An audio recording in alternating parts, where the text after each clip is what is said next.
Yo! What's happening? People of the internet, welcome. My name is Nate. This is the WASD20 live stream. Gonna be opening this thing right here. Spelljammer Adventures in Space for D&D 5th Edition. I'm gonna try to pull up the chat on my phone so I don't have to continuously look behind me to keep you guys in line. To make sure you're not being too unruly. Hope everyone's having a good afternoon here. Or, you know, evening or morning or whatever it is, wherever you are. Yeah, that. Alright, let's try to pull this up here. So yeah, I just got this thing 2 days ago. And just haven't had time to do the thing, so we're gonna be doing that together here. Yeah, I'm going in blind here on this box. I really have no idea, you know, very little idea about anything Spelljammer. So that's kind of exciting. We'll see what I think. I might get to a full review over on the main channel, so you know, be aware that might be coming. And, or maybe not, as the case may be. We go with the flow. When the inspiration strikes, sometimes the camera gets turned on and things happen. But yeah. Hey, I want to thank the patrons. If you want to support WASD20, head on over to patreon.com/WASD20 and join with. There's a bunch of them in the chat right now. They're amazing. And they get access to weekly map drawing streams with me. Yeah, just hanging out, chilling, drawing maps. It's a good time. So that'll be happening usually every Sunday, sometimes a Monday or a Wednesday or whatever, but yeah. And I also want to, there was something else I was going to say. Yeah, must not have been that important, I guess. So anyway, Temojin, Patrick, Crove, Callum, Will, hello. Quack Waddle Quack, hello. Patrick posted a couple links to some stuff going on in the Discord server. That's what I was going to say. Including a writing contest, there's a miniature painting contest, and there's always monthly map challenges. So go check that out over there. There's also just, we do a occasional actual map contest, not just the monthly map challenge. And the latest map contest has a voting time of about 2 days left, I believe. 2 days left to vote on the finalist, the 3 finalists as selected by our judges. So yeah, go check that out. Lots of good stuff going on the Discord server. There's a link in the video description. All right, are we ready to open Spelljammer? So let's take a look at the back actually before we do this. I haven't even read this. Set sail for the stars.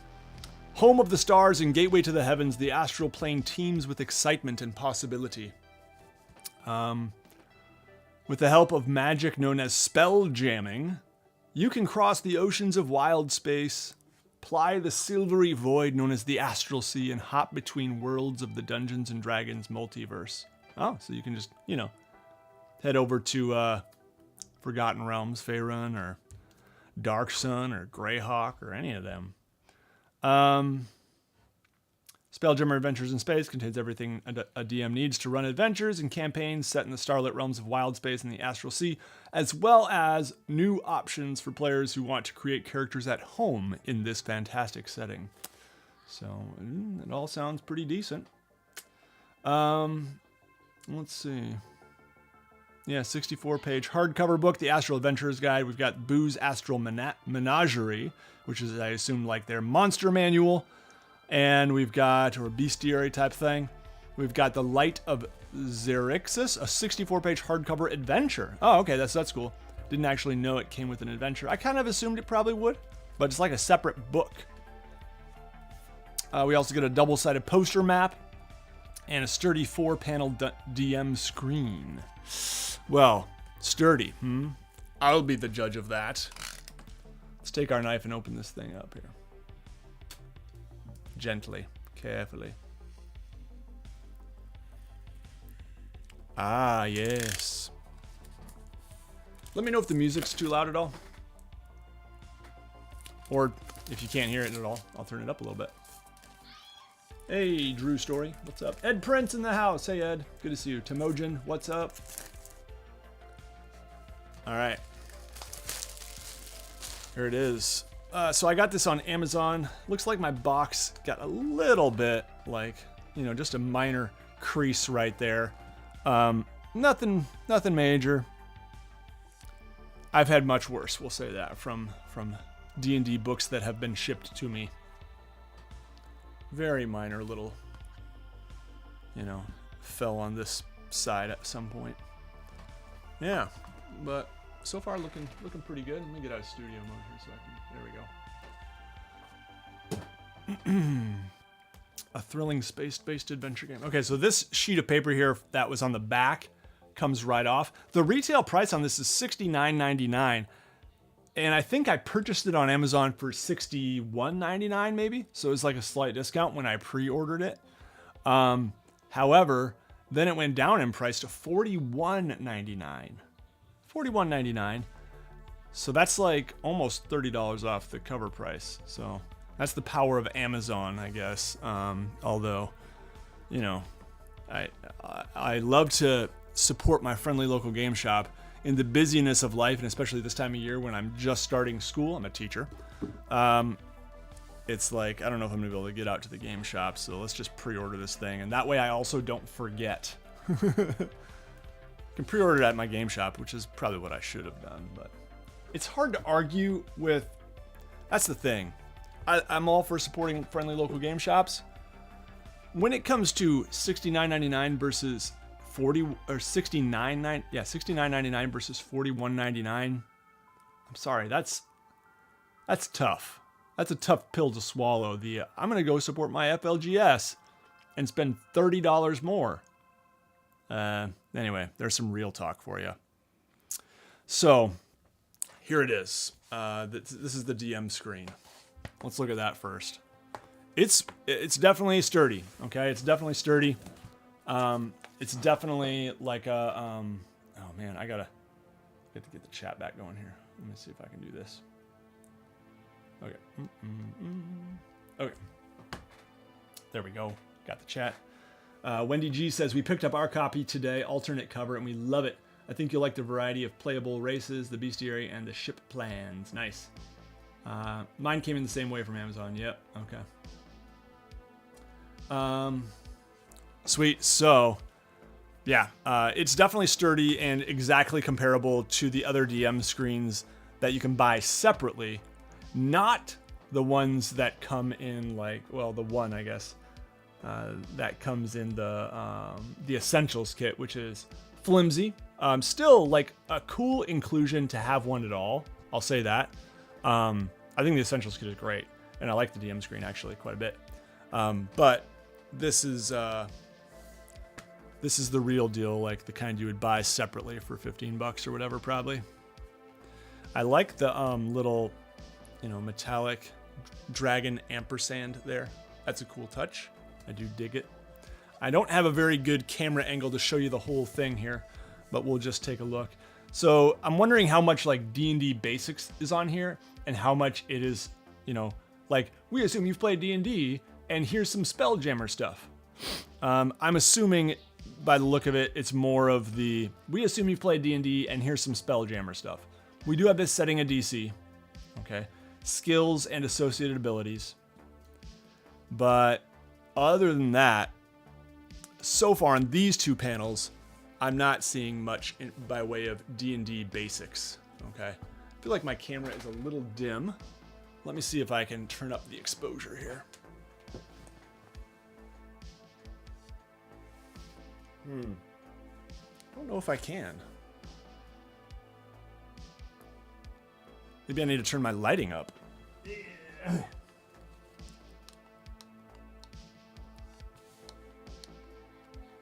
Yeah, it's a little better.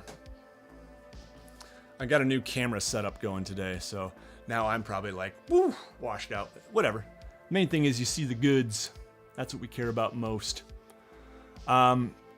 So yeah, astral plane map, air and gravity, gravity plane. Interesting. Extent of air envelope. Astral Encounters. Wild Space Encounters. Astral Sea Encounters. Nice. So just looks like kind of random encounters, you know.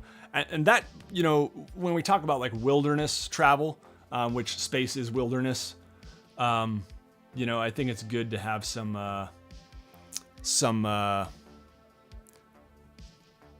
random encounters type stuff, right?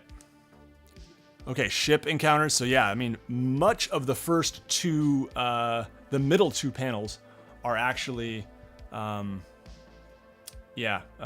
totally wilderness, or random encounter, sorry.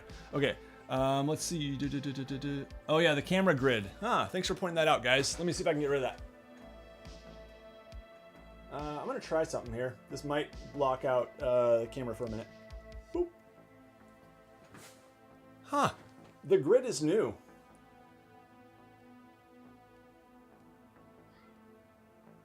Okay, we're gonna go into my camera menu and see if we can get rid of the grid, guys. This is a wild adventure.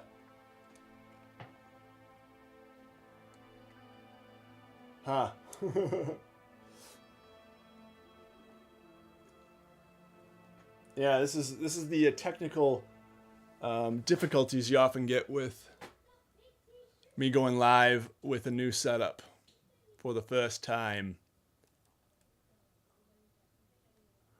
Maybe it's under function settings.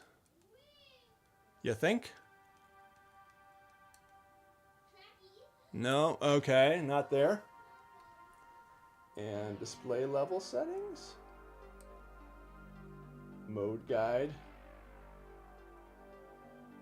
Shooting screen guided.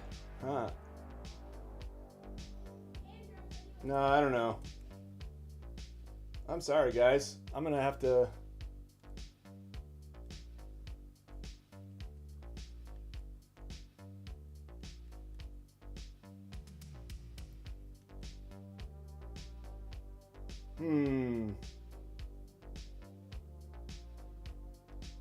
I tested this yesterday and I didn't have it.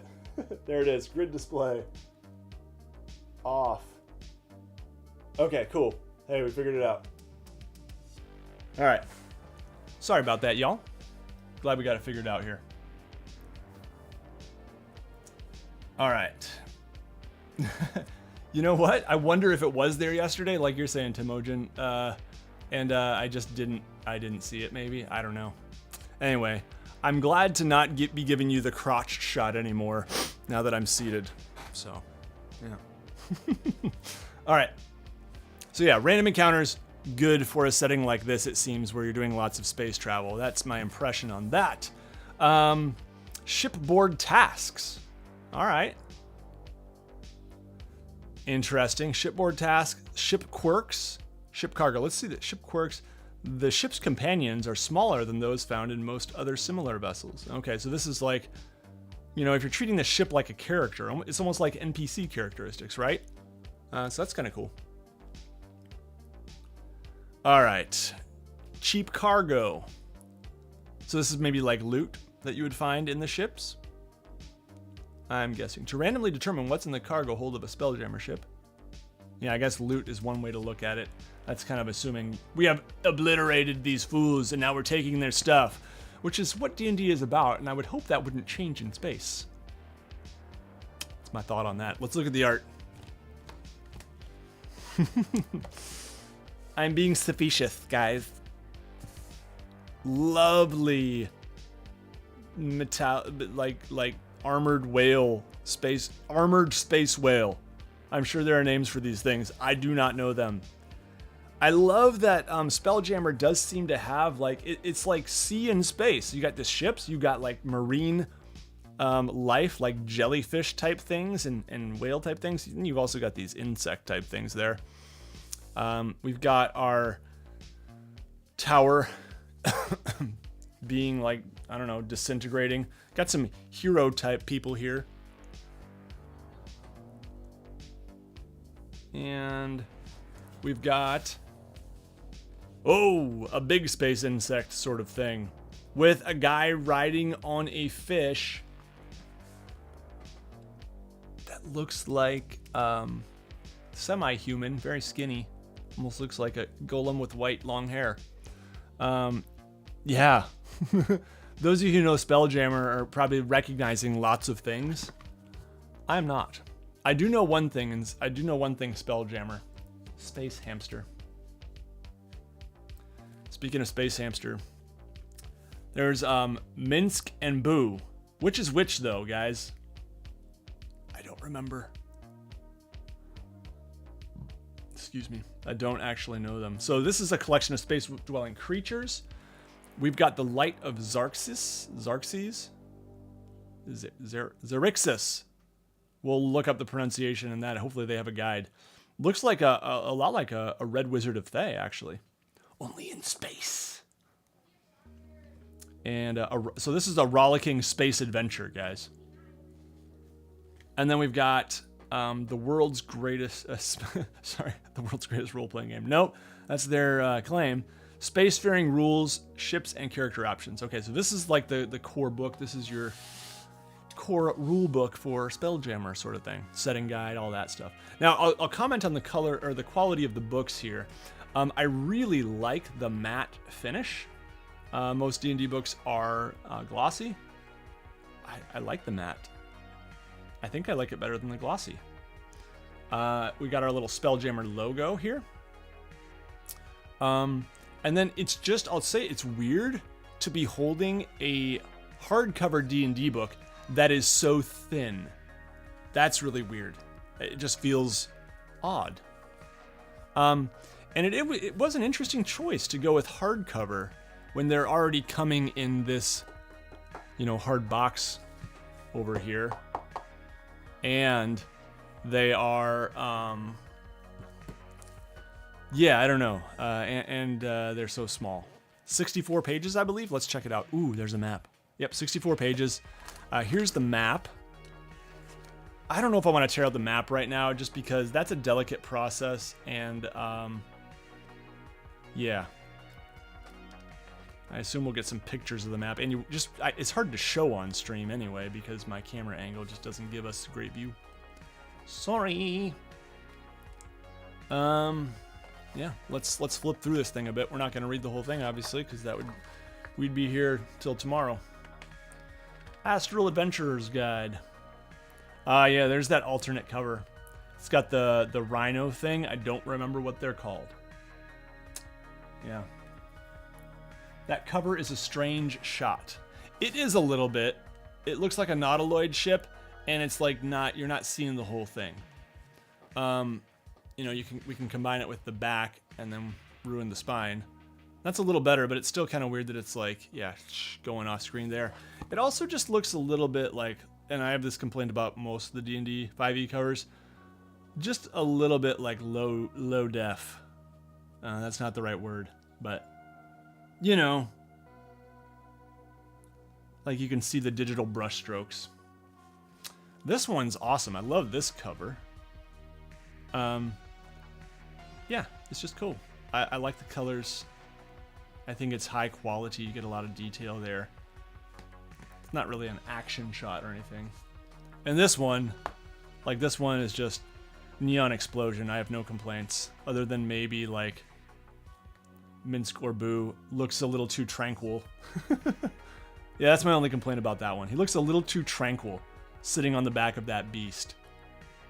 Like, just like, yeah,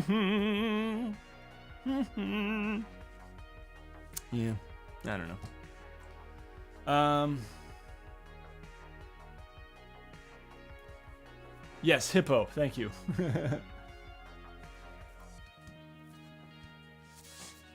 Alright, cool. Let's open it up.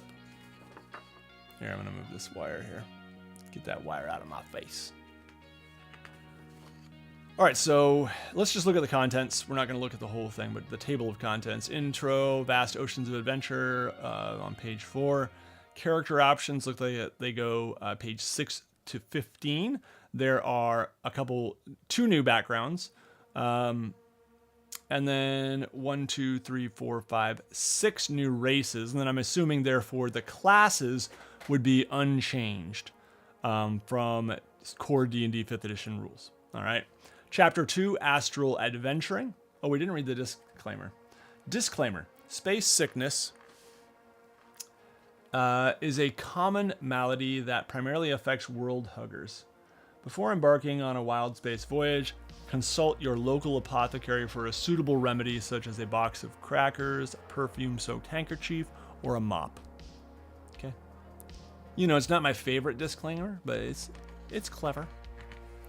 They're all clever. These pages, wow, the pages feel thicker than normal. Definitely. And I wonder if that was like a kind of a move to make putting it in a hardcover worth it. Like, well, if we're going to put 64 pages in a hardcover, we got to make it a little bit thicker. And so they made the pages thicker.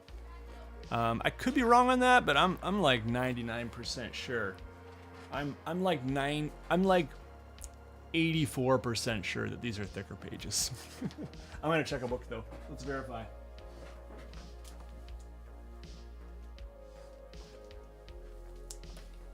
Here we go. Baldur's Gate, Descent into Avernus. I could be wrong. Feel that page. It's a little thicker. Yeah, I'm pretty sure it's a little thicker. Yep. Not as a lot thicker as I thought, but it does feel a little bit thicker. So, anyway. Okay, Astral Adventuring, how spelljamming works, all this stuff. So this is probably just kind of some of the basics of space travel in this setting. Gravity planes, tracking time, astral planes, the astral plane rather. Yeah, weightlessness, travel between systems, magic. Okay, so maybe some new spells here.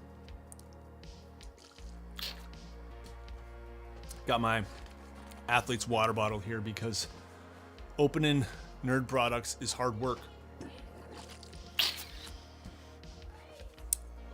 I apologize if you can hear my child yelling at his friends in Fortnite or some other game. Yeah. Then the Rock of Brawl, past and present. I don't know what that is.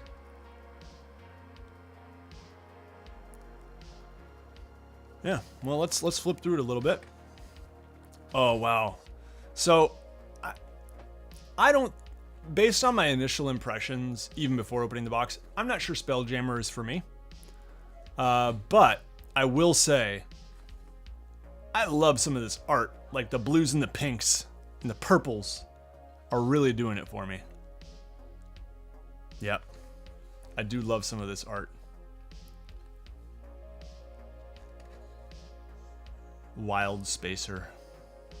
Let me get caught up on the chat here. Kieran, I think Temojin, you might be right if you're talking about the hippo creatures.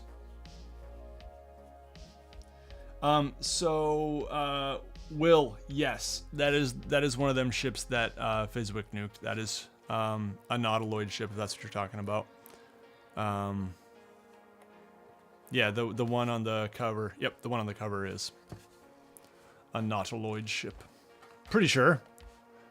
Astral Elf. So another elf subrace. Then we've got the Auto Gnome, which looks like a mechanical creature. Mechanical beings built by rock gnomes. All right. Your creator gave you autonomy and urged you to follow your dreams. So definitely seems some of the history here. It reminds me of the Warforged in Eberron, which are also constructs. The GIF. There we go. Not Kieran. GIF. I don't know what Kieran is. Maybe Temojin, you were talking about something else. In which case, you're right. Oh yeah, there it is. I see it in the chat now. GIF. Yeah, I remember that now, but I don't know that sort of thing off the top of my head. I just remember, I think I might have even included it in a video at one point because I was like, what on earth is this? Yeah. Well, now it's a playable race. I think it was in the monster manual, if I'm not mistaken. Or maybe Volo's Guide or Mordenkainen. Oh, Mordenkainen's, I bet.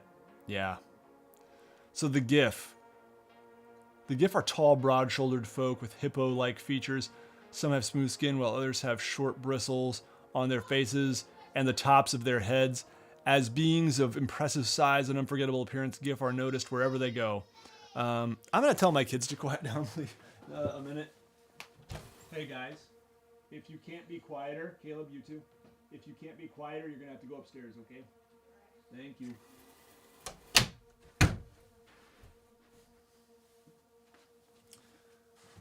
There we go. We'll see if things improve. You guys might not be able to hear them, but it's like super distracting for me. Just the knowledge that you might be able to hear my kids screaming. The Hedozi look like almost kind of like monkey cat type creatures. Yeah. We're going to go ahead and call them the monkey cats. So, yeah, interesting.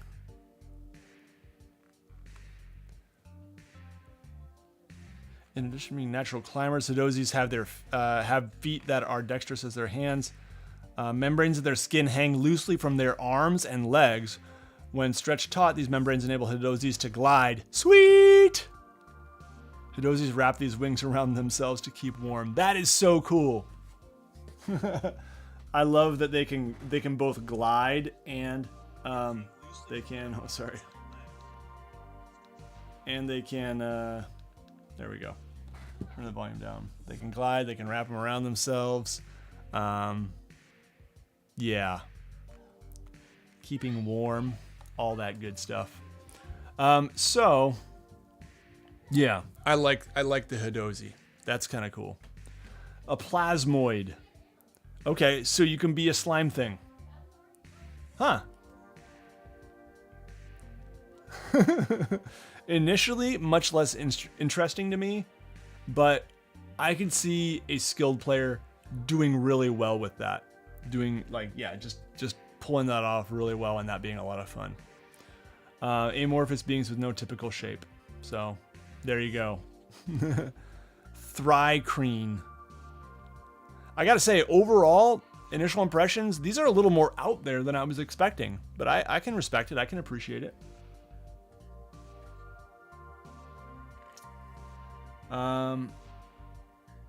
Callum asks, hey, is the Lord of the Rings D&D books any good? Yeah, they're fine. Yep. Adventures in Middle-earth they're really hard to find right now, but they're about to release a new version, so yeah. I would prefer the One Ring over the 5e versions personally. But I haven't seen the new 5e version. It's just, you know, I like the One Ring a lot. All right.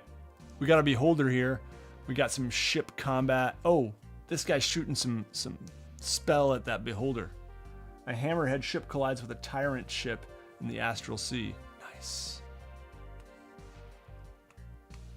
Okay, so rules for spell jamming, etc. Air and gravity. Astral plane. Some of the stuff that's in the DM screen. Astral fishing.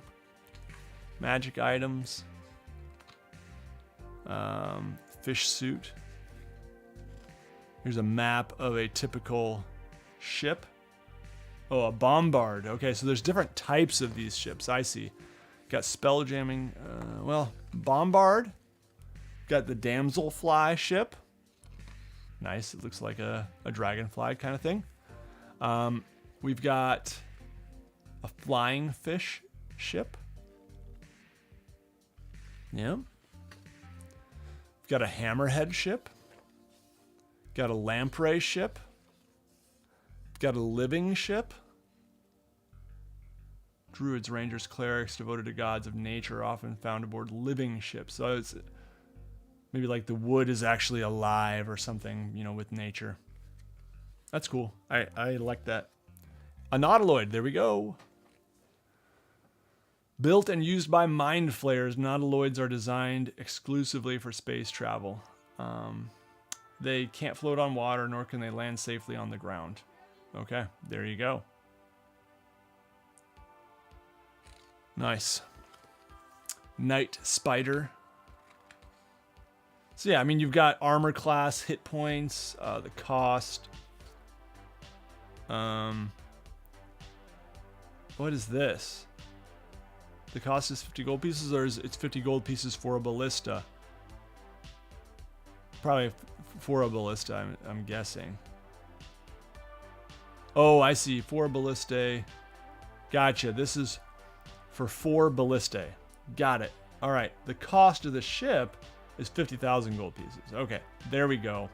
So armor class, hit points, damage threshold, speed, cargo crew, keeler beam, length, and cost. Yeah.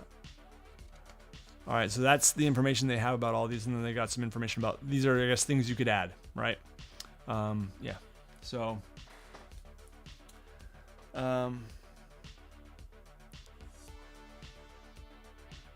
yeah, so, Luke, no, I'm not planning to run it. Yeah. You know, I just thought, I mean, I'm interested in the settings. I'm interested in learning more about them. Ultimately, honestly, I probably will sell this thing fairly quickly. Yeah, it's just not super interesting to me. But, you know, maybe I'll hold on to it for a bit. I'm starting to try to unload some of my 5e stuff. I came to that realization. I actually sold some stuff. So, got more ships here. We got Shrike ship, Scorpion ship. There's a lot of ships. Space Galleon, Squid ship, Star Moth. This is a lot more content just dedicated to the types of ships than I thought there would be. Turtle ship, Tyrant ship, which I just kind of wonder if you're... oh, there's... yeah, this one has the beholders and stuff. If you're playing this game, like, are you buying ships that often? You know, sell this one and get this other one instead? Wasp ship. I guess that could happen. That would be a fun element of the game, is to, like, you know... yeah, just a fun element of the game to upgrade your ship, right? Or to find a new one to take over and decide, we just beat these fools who attacked us, now we're going to take their ship. I love this right here. This is cool. The Rock of Brawl. Okay, so Brawl is a city built on an asteroid. Its inhabitants, who hail from many worlds, typically refer to Brawl as the Rock.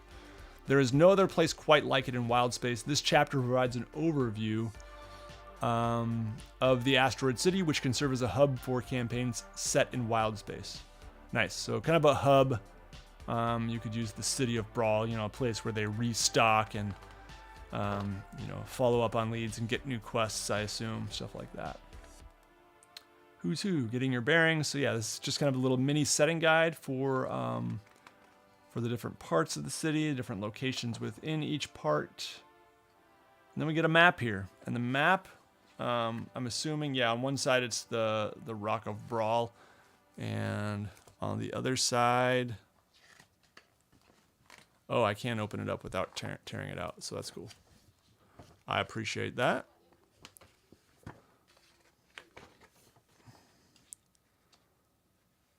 Oh, I see. It's two-sided.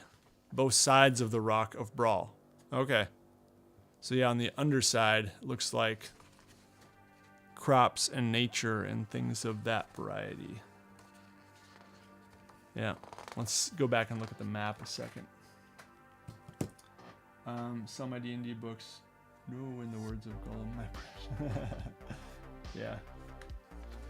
Quack, waddle, quack. The thing I'll probably run most immediately, I'm hoping, is the One Ring RPG. Probably like a little mini campaign with that. I meant to do that this summer and just didn't get around to it, so hopefully coming soon. Okay, where's that map again, though? Let's see. The Rock of Brawl. Yeah, it's interesting that they don't really have, like, a map in the book, too. It's always nice. Oh, the underside of the rock is under the purview of the prince. No private citizens are allowed to reside here. The surface area is devoted mostly to fields that are planted and cultivated to replenish Brawl supplies of food and air. Yeah, nice. Okay. That's kind of a cool concept.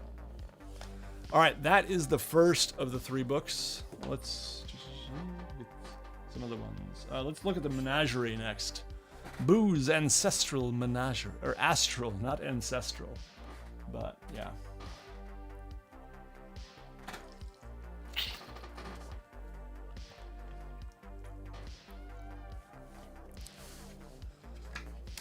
Yeah, and for the record, I'm not planning to sell all of my D&D 5e stuff. No. Just some of, I've got so many books, and like, I won't use even half of them ever. So yeah, it was time to unload a few. So I sold some yesterday actually, and that felt good. I'm no longer the completionist of 5e books. All right. Yeah, content's here. So we've got an introduction to creatures A to Z. And then we've got the creatures A to Z. That's it. Nothing fancy. So, creatures A to Z. Stat blocks by challenge rating there. That's good. That's handy to have. Does it have page number? It doesn't have page number though. That would be nice. But also had that. But I assume they're just in alphabetical order, so I guess that's not too bad.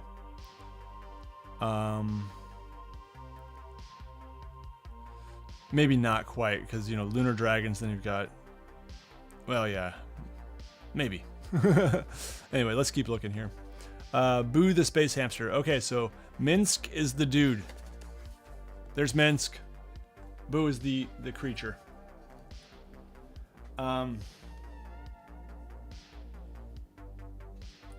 Ed Prince. Hey man, I would absolutely take you up on that.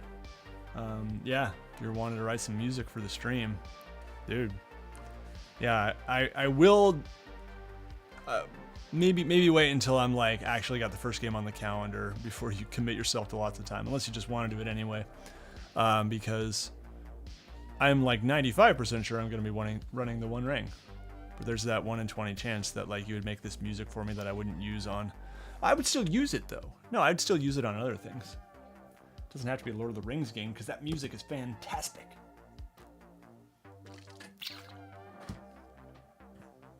Astral Encounters. Just trying to see how well you guys can see this here. Okay, good. I think you can see it pretty well. I'm going to zoom in a tad bit though.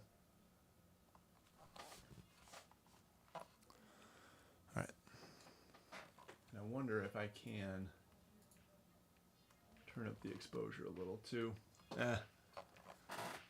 Sorry. First time on this camera rig, and I'm needing to learn to do it better. So Astral Encounters, this is just like different encounter, random encounters you can roll for or choose from. They don't have to be random if you choose them. Ooh. Artuk. Nice.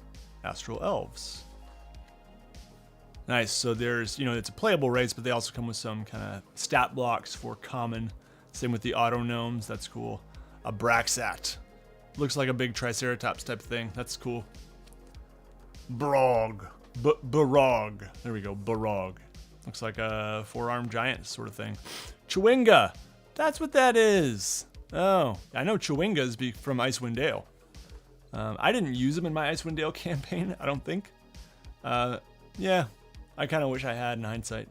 But in my initial impression was like, nah, these are dumb. I don't want to use them. Maybe I was the dumb one. Cosmic Horror. Dowar. It looks like a penguin. Some kind of bird. An aesthetic. An eyemonger. A fair. A gauge. Gauge. I like that word. There's the GIF. Yep, same art as from, I believe it was Mordenkainen's Tome of Foes, but correct me if I'm wrong there.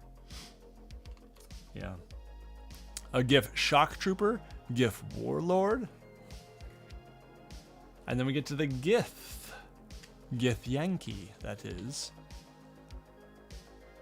So yeah, these are in Spelljammer. The Hadozis, we already talked about those, but you get some stat blocks. So that's really cool that, hey, we made this a playable race, but we're also going to give you some monstrous versions. A Jammer Leech. Kindori. Okay, nice. They're the big whale things. Good to know. Lunar Dragons. Oh, wow. Yeah, that's interesting. Very interesting shape to that thing right there. I like it. Pretty cool looking. Young lunar dragon. Okay, a megapede. The Mersane. Very different art style on this one. I've seen a couple of those pieces. That is Sean Wood, by the way. I love, that's one of the things, actually, the biggest improvements I've seen in D&D books. It's such a tiny thing, but I love it. They started putting maybe a year or two ago, they started putting the artist, probably 2 years ago now, on each page. Whoever that piece is by. So that's really cool. I like that. It shows respect for the artists, and it's nice for us as fans to, like, you know, we can go Google them and be like, man, I really love this piece specifically, and we can go look up their portfolio, and that's awesome. And enjoy others of their pieces. All right, this is like too similar. You guys got to get like a slightly different pose. You clearly just recycled the same head. And it's just dumb. Like, you did change the pose, but you used the same head. Come on. Come on. You're filthy rich because of us. Spend that money. Wow, the Rhaegar, they just have striped and polka dotted skin, huh? Stripes there, polka dots here. At least it looks like. Yeah. Or they're legions, you know, it could be legions. Scavers. Ooh, I like those. They look really cool. Solar dragons. What? That's a cool piece of art. I dig that. That's a good one. Yeah. Adult solar dragon, young solar dragon, yada yada. Space clown. What? That's terrifying. That right there is terrifying. Officially.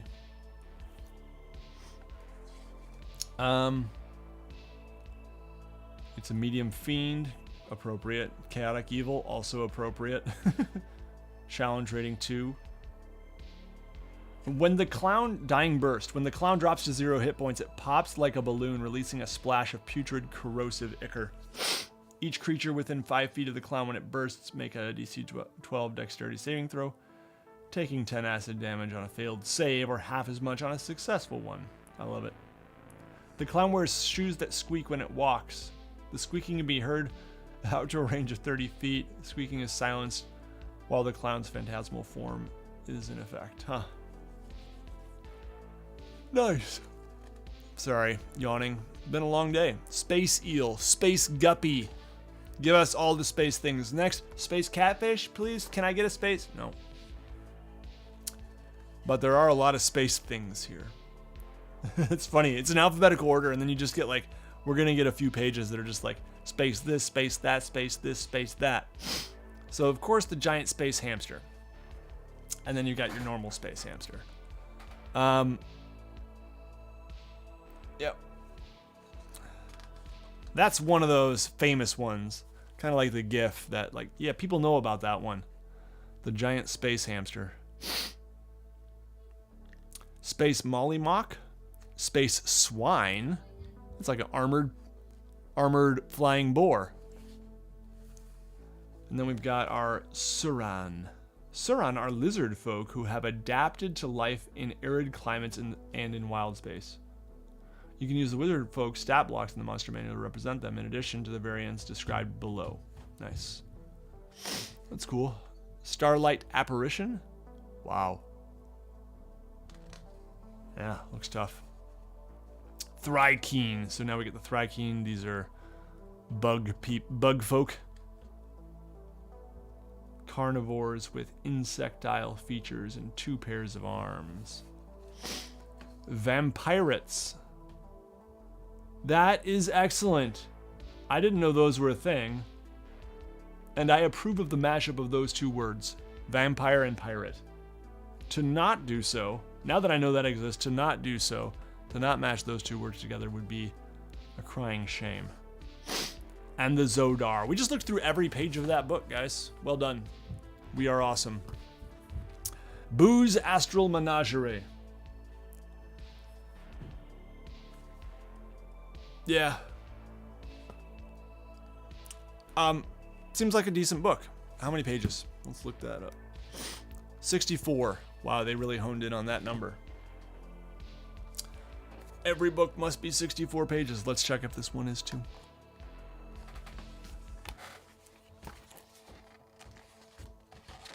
I have a good feeling. Yep, 64. Wow. I bet you that was like the minimum length needed for them to make it a hardcover book. It's like, all right, it's going to be hardcover, guys. We got to make it at least 64 pages, and we're going to have to use this slightly thicker paper. And everyone said, all right, we can do it. And they went to work. All right, so this is a space adventure, a rollicking space adventure, mind you. So let's have a look-see.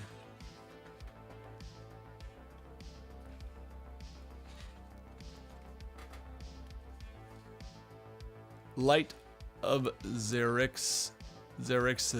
I need a pronunciation guide. Give me the pronunciation guide. Where is it? Oh no, they didn't. They didn't do it.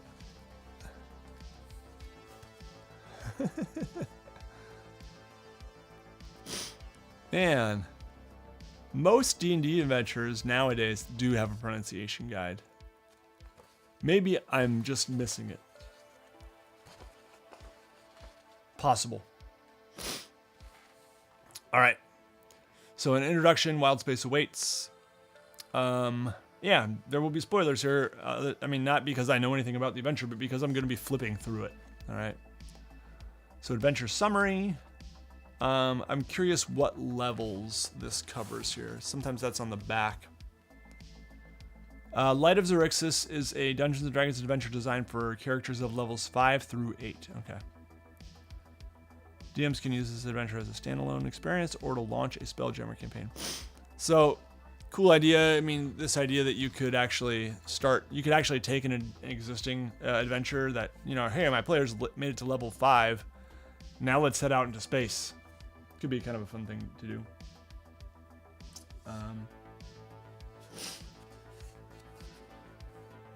Yeah. Adventure structure, running the adventure. Adventure inspiration. Oh, it's inspired by the 1980 film Flash Gordon and the serialized Flash Gordon comic strips from the 1930s. The adventure's heroes, like Flash Gordon himself, must defeat otherworldly foes to save their home planet. Campy supporting characters, implausible situations, and over-the-top dialogue help push the story toward its inevitable conclusion. Absurd plot twists undercut the sense of urgency, keeping the heroes on their toes as they stumble from one cliffhanger to the next. Here are some things you can do to make Light of Xerxes feel like the pulpy sci-fi tales that inspired it. Watch Flash Gordon. I do want to watch that movie, actually. 1980 Flash Gordon. Good to know. Any non-player character who isn't fighting the heroes should naturally defer to the heroes, giving players the sense that their characters matter, no matter how puny or insignificant they might seem to their enemies. End each session with a cliffhanger. The adventure already has one at the end of each chapter, but you can create your own cliffhanger by ending a session with an unexpected threat, twist, or revelation. And when you're ready to begin a new chapter, read or paraphrase the recap that appears at the start of the chapter, embellishing it with pertinent events or memorable quotes from the earlier game sessions. That's some cool advice. I like that. All right, character creation, character advancement, where to begin.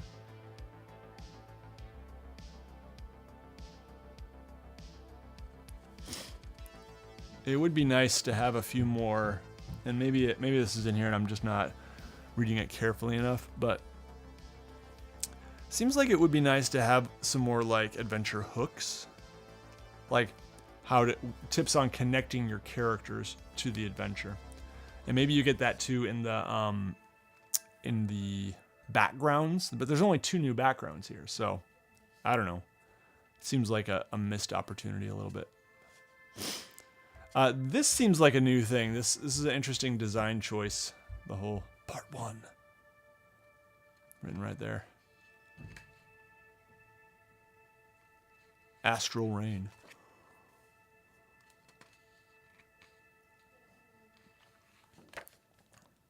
I love that they have a stat block right in the adventure. Wish more adventures had that. That's kind of nice. Chapter 2, Attack of the Star Moth. There's a Nautiloid ship. Chapter 3, Treacherous Salvage. I like that the chapters are nice and short. Wow, they're really short. Chapter 4, A Friend Indeed.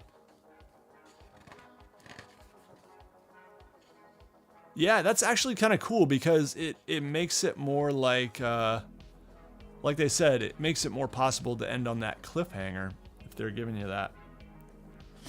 I would be a little concerned, and I haven't read it yet, so maybe this is not a legitimate concern, but I would be a little bit concerned that you would go through, like, you know, if a chapter doesn't last a full game session, to me it's like, why did you make it a chapter? You know, so would some of these be only an hour or two?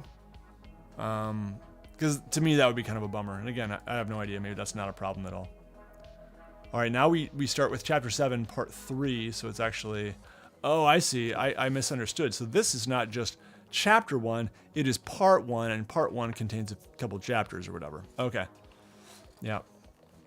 Nice. I love Major Warwick Blastomoff. What a cool name, too. Warwick Blastomoff. Approved. That's an NPC I might just need to steal. A Doom Space map.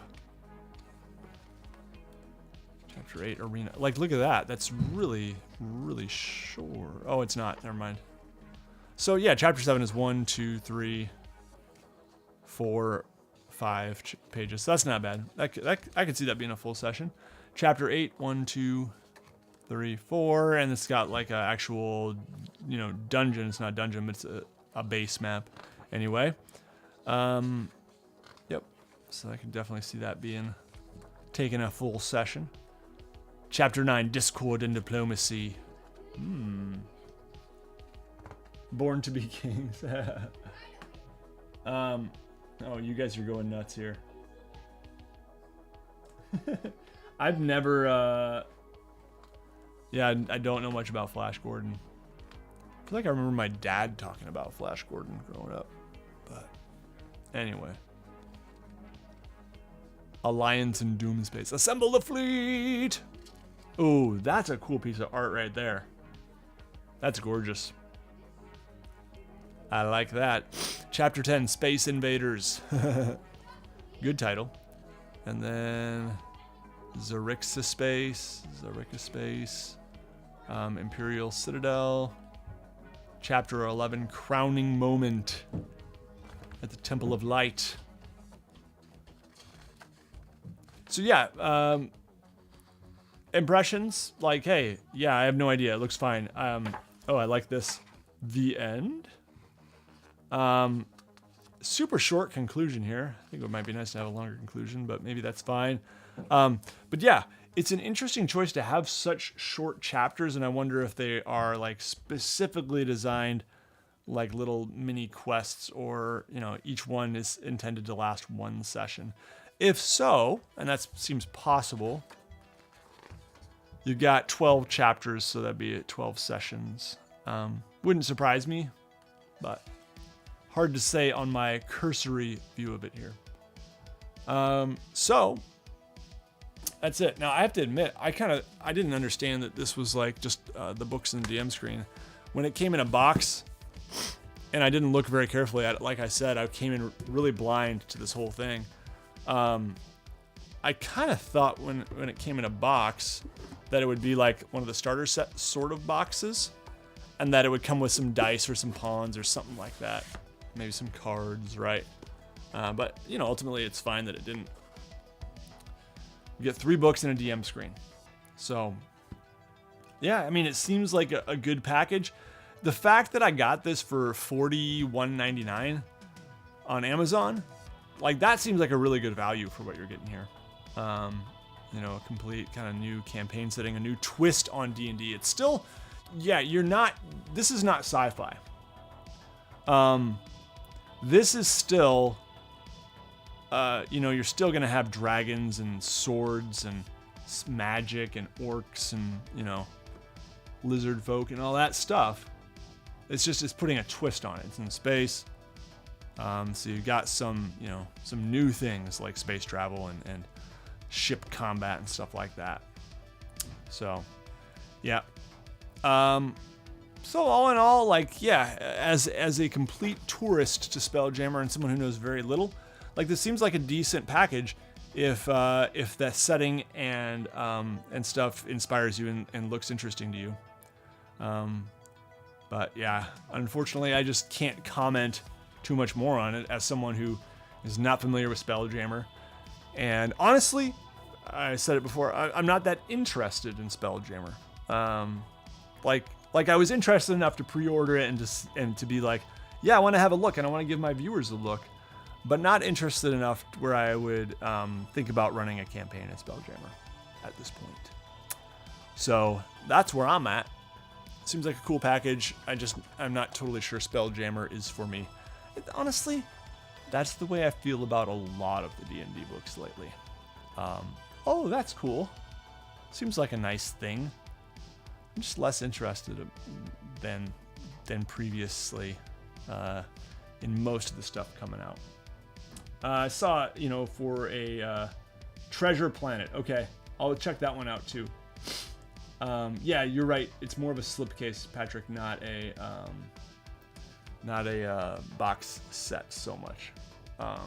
Yep.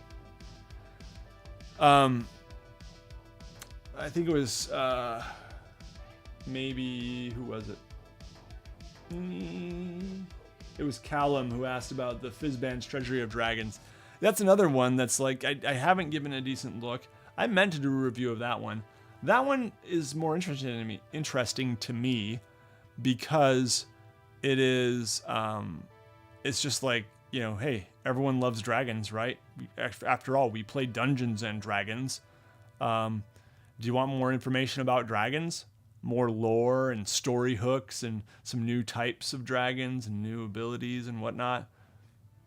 Yeah, then Fizzband's Treasury of Dragons is probably a cool purchase. Lots of dragon-related things. It's a smaller book. That book is on the smaller side compared to most D&D books. Well, maybe not. Let me check it out.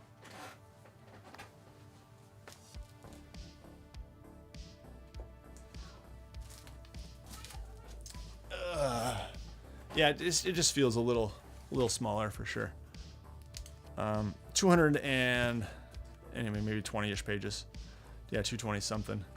So yeah, this is not one I'm looking to sell. I'll say that. I said I was unloading some D&D books. This is not one of them because I can just see myself at some point running a campaign and wanting, using a dragon as a big bad and just wanting a little more information, So that's my thought on that one. I have not used it yet, but it's one I could foresee being useful if I'm like homebrewing a campaign and just wanting some more dragon-y things, So yeah. Hey, thank you guys for hanging out with me here. If you enjoyed this one, make sure you give it a thumbs up. Give it a like. Make sure you're subscribed. If you're like, oh man, how did I miss this thing? Well, I'll tell you how. You probably don't have the little bell notification turned on WASD 20 Live. And if you don't have it turned on WASD 20, whatever. You might miss a video. You might, not see a video right away or whatever. But if you don't have it turned on WASD 20 Live, you're missing a party. Come on. Do you want to miss a party? All right, there's my guilt trip. Cool. Well, hey, thank you guys for joining. Okay, Patrick, would you say Spelljammer has any redeeming features? Yeah, of course. The setting seems really cool. It's super colorful, for one. Spaceship combat is super campy and pulpy, which I think that's a great tone for a role-playing game. It's got a lot of inventive creatures. It's just let's take core D&D fantasy and now let's give it a space travel twist, And so I think that's a great idea. It's a cool thing. I just don't know. It's just not for me, is all I'm saying. But I think this is great. Yeah. A lot of people are going to have a lot of fun with this. So, yeah. Hey, thanks for being here, guys. If you want to support on Patreon, check out the link in the video description. Get access to weekly live map drawing streams. Occasional behind the scenes videos. I just released one on Monday for the patrons, a little behind the scenes rant. So yeah, check it out. All right, take care, everybody. Thanks so much for joining me. I'm gonna flip over to the screen. The stream starts soon, but you all will know, you'll understand that that's just me not being prepared with a thanks for joining me screen. The stream will not start soon. The stream is over now. Okay. All right. Take care, guys. Have a good rest of your week. And yeah, stay tuned. Bye.